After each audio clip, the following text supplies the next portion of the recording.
नमस्ते दोस्तों, स्वागत है आपका अपना यूट्यूब चैनल सर्चलाइट इंडिया पर। आज हम लोग इस वीडियो में मैथ का बहुत ही एक महत्वपूर्ण चैप्टर नंबर सिस्टम यानी कि संख्या पद्धति के विषय में बिल्कुल जीरो लेवल से, हाँ आपने सही सुना, बिल्कुल जीरो लेवल से और आसान भाषा में सीखने का प्रयास करेंगे। इसलिए प्रश्नों को हल करने से पहले आइए कुछ बेसिक चीज़ों को जान लेते हैं। जैसे मैथ में यानी कि गणितीय रूप में हम किसी संख्या को कैसे लिखते और पढ़ते हैं। नेचुरल नंबर क्या होता है, होल नंबर क्या होता है, ऑड नंबर क्या होता है, इवन नंबर क्या होता है, इंटीजर्स नंबर क्या होता है, रियल नंबर क्या होता है, प्राइम नंबर क्या होता है, को प्राइम नंबर क्या होता है, परफेक्ट स्क्वायर नंबर क्या होता है, परफेक्ट क्यूब नंबर क्या होता है इत्यादि। इन सभी चीज़ों को हम लोग इस वीडियो में कवर करने वाले हैं। तो आइए शुरू करते हैं इस क्लास को। दोस्तों, किसी भी संख्या को हम लोग लिखने के लिए 10 अंकों का प्रयोग किया जाता है। किसी भी संख्या को लिखने के लिए 10 अंकों का प्रयोग होता है, जो क्रमशः 0, 1, 2, 3, 4, 5, 6, 7, 8, 9, 0 से लेकर के 9 तक, यानी कि 0, 1, 2, 3, 4, 5, 6, 7, 8, 9 एक कुल 10 अंक है, यानी कि 10 डिजिट है। इन 10 अंकों की मदद से ही हम दुनिया की कोई भी छोटी से छोटी संख्या या फिर बड़ी से बड़ी संख्या को बहुत ही सरलता के साथ हम लोग लिख पाते हैं। या फिर आप दूसरे शब्दों में यूँ कह लीजिए कि परमाणु की त्रिज्या से लेकर के ब्रह्मांड के डायमीटर तक, परमाणु की त्रिज्या से लेकर के ब्रह्मांड के डायमीटर तक इन 10 अंकों की मदद से हम लोग उसे व्यक्त कर सकते हैं, आंकड़ों में उसे लिख सकते हैं। साथ ही किसी भी संख्या को लिखने के लिए हम दाईं ओर से बाईं ओर क्रमशः इकाई, दहाई, सैकड़ा, हजार, 10,000, लाख, 10 लाख, करोड़, 10 करोड़ आदि स्थान लेते हैं। फिर से रिपीट कर दे रहे हैं, इसको ध्यान से सुनिएगा। किसी भी संख्या को लिखने के लिए हम दाईं ओर से बाईं ओर यानी कि राइट टू लेफ्ट क्रमशः वंस, टेंस, 100, 1000, 10,000, लाख, 10 लाख, करोड़, 10 करोड़, अरब, 10 अरब आदि स्थान को, प्लेस को हम लोग लेते हैं। फॉर एग्जाम्पल,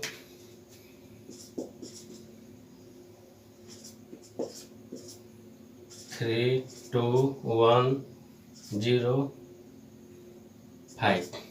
सपोज दैट, मान लीजिए कि ये कोई नंबर है, कोई संख्या है, तो इसको हम लोग काउंट कैसे करेंगे, कैसे गिनेंगे, कैसे लिखेंगे।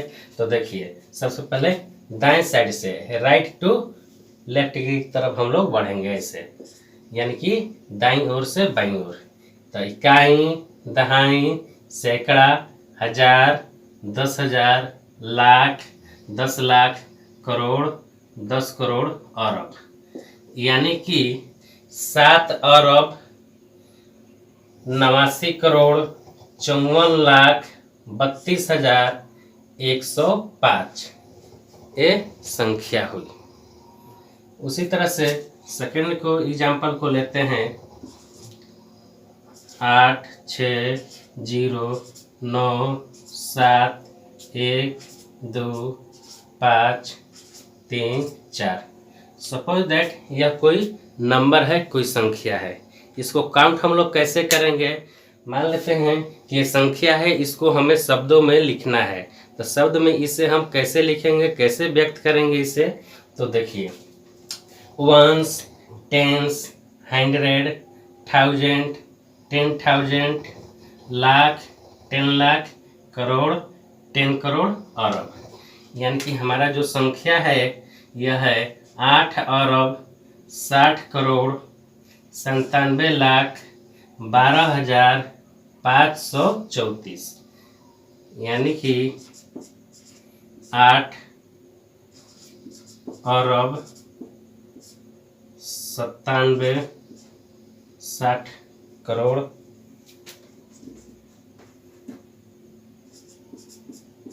60 करोड़ 97 लाख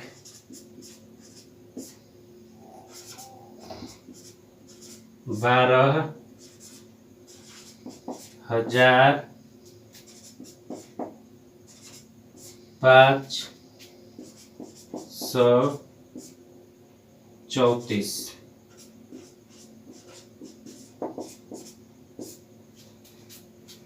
8 अरब 60 करोड़ 97 लाख 12,534 ये हमारा संख्या हुआ।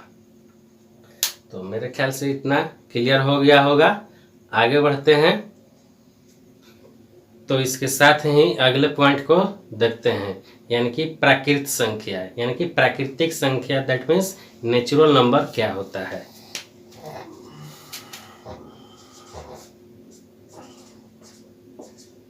प्राकृत संख्याएं,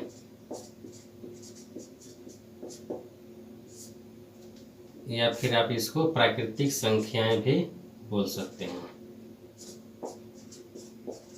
प्राकृतिक संख्याएं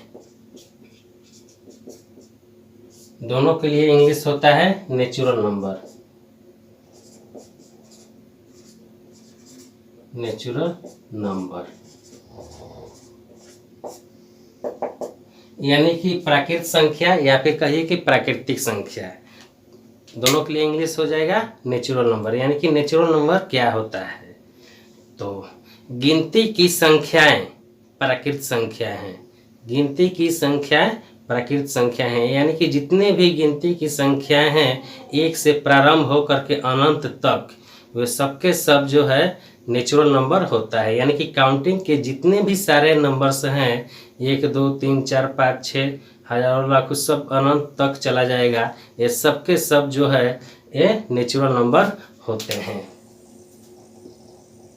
जैसे एग्जाम्पल हो गया 1 2 3 4 5 6 7 8 9 10 11, ये आपका अनंत तक चला जाएगा,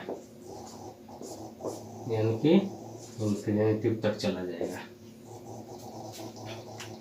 याद रखना है साथ में भी कि प्राकृत संख्या है, सबसे छोटी प्राकृत संख्या कौन सी है, 1 है। और यह भी याद रखना है कि 1 से पहले कोई भी प्राकृत संख्या नेचुरल नंबर नहीं होता है। यानी कि नेचुरल नंबर की शुरुआत कहाँ से होती है, तो हमेशा 1 से होती है। नेचुरल नंबर की शुरुआत कहाँ से होती है, 1 से होती है। अतः सबसे छोटी प्राकृत संख्या भी 1 ही है। काउंटिंग के जितने भी सारे अंक हैं, जितने भी सारे नंबर्स हैं, वो सबके सब प्राकृत संख्या होते हैं, नेचुरल नंबर होते हैं। जैसे 1 2 3 4 5 6 इन्फिनिटी तक चला जाएगा, ये सबके सब क्या है, तो नेचुरल नंबर है, प्राकृत संख्या है। दूसरा देखते हैं हम लोग होल नंबर क्या होता है, यानी कि पूर्ण संख्या क्या होता है। पूर्ण संख्याएं, that means whole number. Whole number तो 0 से शुरू हो करके अनंत तक जितने भी धनात्मक प्राकृत संख्या हैं वो सबके सब पूर्ण संख्याएं होती है। 0 से प्रारंभ हो करके अनंत तक, इन्फिनिटी तक जितने भी धनात्मक प्राकृत संख्या हैं, पॉजिटिव नेचुरल नंबर है, वो सबके सब होल नंबर होते हैं। जैसे 0 1 2 3 4 5 डॉट डॉट डॉट, ये आपका इन्फिनिटिव तक चला जाएगा। तो सबसे छोटी होल नंबर यदि पूछा जाता है तो है आपका 0 है, यानी कि 0 जो है ये सबसे छोटी होल नंबर है, पूर्ण संख्या है। जहाँ पूर्ण संख्या 0 से प्रारंभ होती है वहीं पर नेचुरल नंबर 1 से प्रारंभ होता है, यानी कि ये नेचुरल नंबर 1 से प्रारंभ होता है और उससे पहले अब कोई भी संख्या नहीं होते हैं। जैसे हम लोग गिनती लिखते हैं तो वह 1 से लिखना शुरू करते हैं, न कि 0 से। यानी कि गिनती की संख्या जितनी भी है वो सबके सब नेचुरल नंबर है, प्राकृतिक संख्याएं हैं। जबकि प्राकृतिक संख्याओं के परिवार में 0 को हम शामिल कर लेते हैं तो उससे जो संख्याओं का जो परिवार बनता है वो होल नंबर होते हैं, यानी कि पूर्ण संख्या होती है।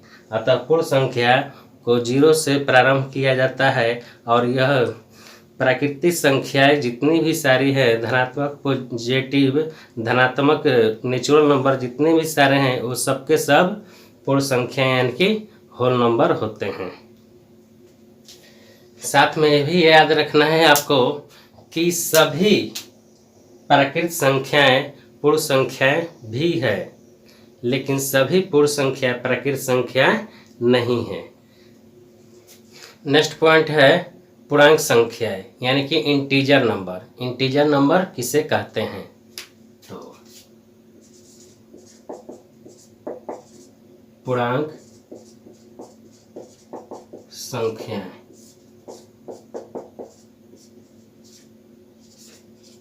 Integer number.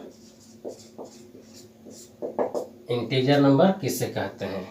तो धनात्मक एवं ऋणात्मक संख्या सहित पूर्ण संख्याओं के परिवार को ही पूर्णांक संख्या कहते हैं, इंटीजर नंबर कहते हैं। फॉर एग्जाम्पल 0 1 2 3 4 5 6 इस तरह से बढ़ते जाएगा अनंत तक। उसी प्रकार 0 से इधर बाएं साइड बढ़ते हैं तो माइनस में होते जाएगा, ऋणात्मक में सभी संख्याएं होंगी, यानी कि -1 -2 -3 -4 -5 -6 इस तरह से डॉट डॉट हम लोग इन्फिनिटिव तक इधर भी जाएंगे। यानी कि 0 से दाएं साइड इधर जो है हम लोग पॉजिटिव में रखेंगे, धनात्मक संख्याओं को रखेंगे, जबकि 0 से पहले जो है सबके सब माइनस में संख्या रहेगी, इंटीजर नंबर कहलाते हैं। अगला पॉइंट को देखते हैं, सम संख्या यानी कि इवन नंबर।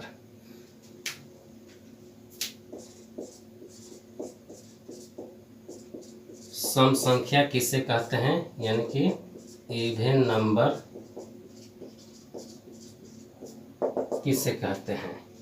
तो इवन नंबर यानी कि वे प्राकृतिक संख्याएं जिन्हें 2 से विभाज्य हो।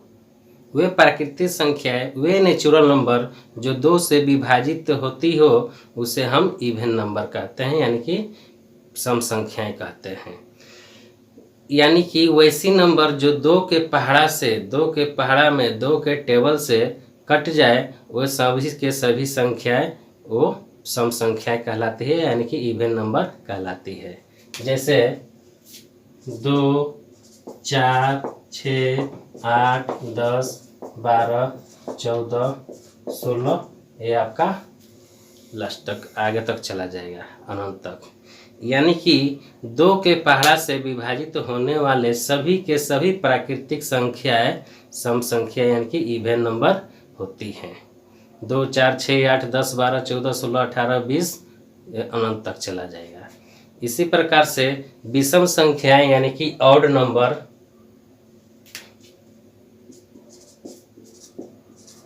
विषम संख्याएं दैट मीन्स ऑड नंबर, वे प्राकृतिक संख्याएं जो 2 से विभाज्य नहीं होती है वे सभी ऑड नंबर यानी कि विषम संख्याएं होती है। वे संख्याएं जो 2 से विभाज्य नहीं होती है, 2 के पहाड़ा से विभाजित नहीं होती है, नहीं कटती है 2 के टेबल से, वो सबके सब जो है ऑड नंबर है, यानी कि विषम संख्याएं होती है। जैसे 1, 3, 5, 7, 9, 11, 13, 15, 17, ये आपका इन्फिनिटी तक चला जाएगा। यानी कि यदि 2 के पहाड़ा से कटने वाली कोई संख्या है तो सबके सब इवन नंबर है, और जो 2 के पहाड़ा से 2 के टेबल से जो संख्या नहीं कटती है वो ऑड नंबर है। ऑड नंबर यानी कि कहाँ से शुरू होती है? 1 से शुरू होती है। वहीं सम संख्या की बात किया जाए तो सबसे छोटी सम संख्या 2 है और सबसे छोटी ऑड नंबर 1 होती है। यानी कि 1, 3, 5, 7 ये जो संख्याएं हैं ये 2 के टेबल से 2 के पहाड़ा से 2 से विभाजित होने वाली संख्याएं नहीं है, अतः यह सबके सब ऑड नंबर है, यानी कि विषम संख्याएं हैं। वहीं यदि सम संख्याओं को देखा जाए तो सम संख्या 2, 4, 6, 8, 10, 12 जितनी भी ये सारे संख्याएं हैं सबके सब 2 के पहाड़ा से 2 के टेबल से 2 के टेबल से कटने वाली संख्या हैं, अतः यह सभी के सभी इवन नंबर हैं। अगला पॉइंट को देखते हैं, रूढ़ संख्या यानी कि अभाज्य संख्याएं। तो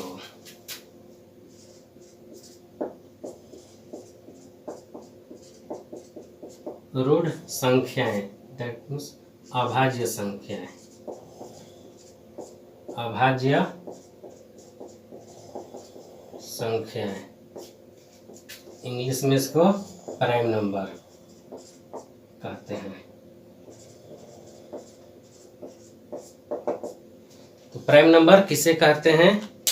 तो 1 से बड़ी वे सभी संख्याएं जो स्वयं एवं 1 को छोड़कर किसी अन्य दूसरी संख्याओं से विभाज्य न हो अभाज्य संख्या कहलाती है। दूसरे शब्दों में हम यूँ कह सकते हैं कि 1 से बड़ी वे सभी प्राकृतिक संख्याएं जो स्वयं एवं 1 से कटे, इसके अलावा किसी अन्य दूसरी संख्याओं से न कटती हो, न विभाजित होती हो, उसे हम अभाज्य संख्या कहते हैं। जैसे 2, 3, 5, 7, 11, 13, 19, 23, 29, 31, 37, ये सब के सब जो है अभाज्य संख्याएं होती है। यानी कि इन संख्याओं का यदि हम देखा जाए गुणनखंड करते हैं तो इसका गुणनखंड जो है केवल और केवल सिर्फ और सिर्फ 2 ही गुणनखंड हो सकते हैं। इसको फैक्टर करने के बाद में केवल 2 ही फैक्टर हो सकते हैं, उससे कम भी नहीं होंगे और उससे ज़्यादा भी नहीं होंगे। जैसे 2 जो है संख्या ये अभाज्य संख्या है, क्योंकि 2 जो है केवल और केवल 1 के पहाड़ा से यानी कि 1 से कटती है और स्वयं अपने आप से कटती है, इसके अलावा किसी अन्य संख्या से 2 नहीं कटती है। उसी प्रकार से 3 को देखा जाए तो जो 3 है, 3 जो है 1 से कटती है और स्वयं से यानी कि खुद से कटती है 3 से। 5 को देखा जाए तो 5 जो है 1 से कटती है और खुद से कटती है। उसी तरह से कोई भी संख्या आप ले लीजिए, 19 को लीजिए तो 19 1 से कट रहा है और खुद अपने आप से कट रहा है। 31 को लेते हैं तो 31 1 से कट रहा है और अपने आप से कट रहा है, यानी कि 31 से कट रहा है। तो कहने का मतलब साफ है बिल्कुल कि वैसी संख्याएं 1 से बड़ी वैसी प्राकृतिक संख्याएं जो स्वयं से कटे यानी कि अपने आप से कटे और 1 से कटे, इसके अलावा अन्य किसी भी दूसरी संख्याओं से विभाजित न होती हो, न कटती हो, उसे हम अभाज्य संख्याओं के रूप में जानते हैं। और इसका गुणनखंड निकालने पर केवल और केवल 2 ही गुणनखंड निकल पाते हैं, इससे अधिक गुणनखंड नहीं निकल पाते हैं। 29 को देखते हैं, 29 यानी कि 1 के से कटेगा और खुद अपने आप से कटेगा, इसके अलावा अन्य किसी भी संख्या से नहीं कट रहा है। यदि हम 9 को देखें, 9 को देखें तो 1 से कटेगा, 3 से भी कटेगा और 9 से कटेगा, यानी कि अपने आप से कट रहा है, 1 से भी कट रहा है और 3 से भी कट रहा है। यानी कि ये जो है 9 जो है हमारा अभाज्य संख्या नहीं है। 9 जो है अभाज्य संख्या नहीं है। उसी प्रकार यदि हम 15 को देखा जाए, 15 को देखते हैं तो 15 जो है यानी कि 1 से कटेगा, 3 के पहाड़ा से कटेगा, 5 के पहाड़ा से कटेगा और अपने आप से कटेगा। यानी कि 1 से कट रहा है, 3 से कट रहा है, 5 से कट रहा है, 15 से कट रहा है, यानी कि 15 जो है ये अभाज्य संख्या नहीं है। 33 को देखते हैं। 33 यानी कि 1 से कट रहा है, 3 से कटेगा, 11 से कटेगा, खुद से कटेगा, यानी कि 33 जो है यह जो है अभाज्य संख्या नहीं है। तो अभाज्य संख्या कहते कि इसके है यानी कि वैसी प्राकृतिक संख्या, एक से बड़ी वैसी प्राकृतिक संख्या जो खुद से कटे और 1 से कटे, इसके अलावा अन्य किसी भी दूसरी संख्याओं से न कटती हो, न विभाजित होती हो, उसे हम अभाज्य संख्या के रूप में जानते हैं। दूसरी चीज यह भी याद रखना है आपको कि अभाज्य संख्याएं पूछ दिया जाता है क्वेश्चन कि वैसी कितनी सम संख्याएं हैं जो कि अभाज्य संख्याएं होती है। तो एकलौता, सिर्फ और सिर्फ एकलौता एक ही संख्या वैसी है जो कि सम संख्याओं होने के साथ साथ अभाज्य संख्या भी है, और वह संख्या है 2। यानी कि 2 जो है ये सबसे छोटी संख्या है अभाज्य संख्याओं के श्रेणी में, जो है ये सबसे छोटी संख्या है। यानी कि 2 से और छोटी संख्या जो अभाज्य संख्या हो वो नहीं है कोई। यानी कि सबसे छोटी अभाज्य संख्या कौन सी है, तो वह 2 है। और 2 अभाज्य संख्या होने के साथ साथ ये हमारा अभाज्य संख्या होने के साथ साथ एक सम संख्या भी है। तो इसको क्वेश्चन में पूछा जाता है कि सम संख्या वह कौन सी सम संख्या है जो कि सम संख्या होने के साथ साथ अभाज्य संख्या भी है, यानी कि वो 2 है। 2 के अलावा बाकी जितने भी अभाज्य संख्या मिलेंगे वो सब के सब ऑड नंबर में मिलेंगे। कोई भी ऐसा संख्या नहीं है जो कि इवन नंबर में होते हुए वो अभाज्य संख्या प्राइम नंबर हो, एकलौता 2 को छोड़कर। यानी कि 2 जो है इवन नंबर होने के साथ साथ प्राइम नंबर भी है।